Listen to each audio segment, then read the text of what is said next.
I don't know why Christians keep doing this, but once again, a Christian, this time Dennis Prager of Prager University, has produced a video where he says objective morality comes from God, and if you don't have God, you don't have an objective morality. By this time, everybody and their dog has already produced a response to this, some of them lasting as long as an hour and a half. This is going to be the really short version if I can keep myself on track. Here goes. Your objectively moral God sends most of the world's population to hell for eternal torment, fire and brimstone, that sort of stuff, because they didn't believe in you, and the people who do believe in you constantly disagree on what your crazy-ass Bible says. Your objective morality says eating shellfish and pork is bad. You should kill your wife if she's not a virgin on your wedding night.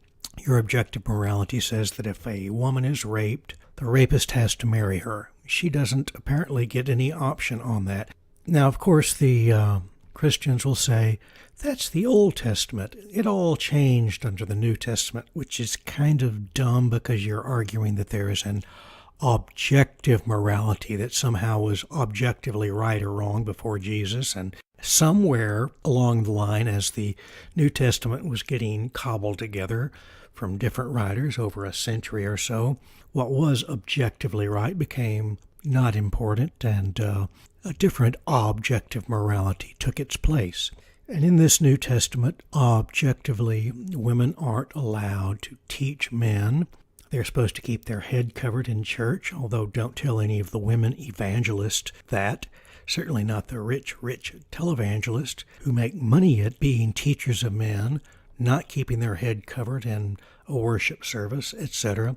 And of course, Dennis Prager doesn't say why slavery was okay for thousands of years under the Bible, and only in the 1800s did we get rid of it, 1900s for some Muslim countries. He does bring up the issue of slavery, however. For that, I'll give him credit for more than what most Christians will do in this argument. He brings up the issue in order to say it's not a coincidence that it's the Judeo-Christian countries, by which he means Christian countries, that outlawed slavery first. But why didn't they do it 2,000 years ago? Instead, we get Jesus telling us that if a slave just screws up something, you beat him lightly, and if he really just flat out disobeys you, well, then you could really wail away on him. Didn't say slavery was wrong. Didn't say selling your daughter to a man that'll be her husband was wrong.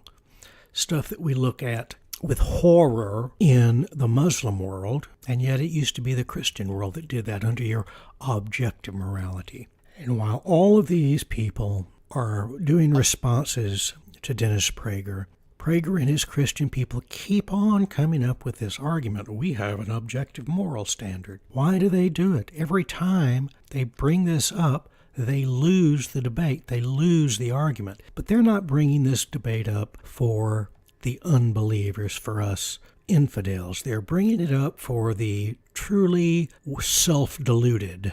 People who really want to believe this bullshit will manage to do so. But there's always a chance that some people like me or Dan Barker or a lot of other peons that were raised in the faith eventually get sick of the rationalizations and decide, hey, you know what? The Bible is wrong.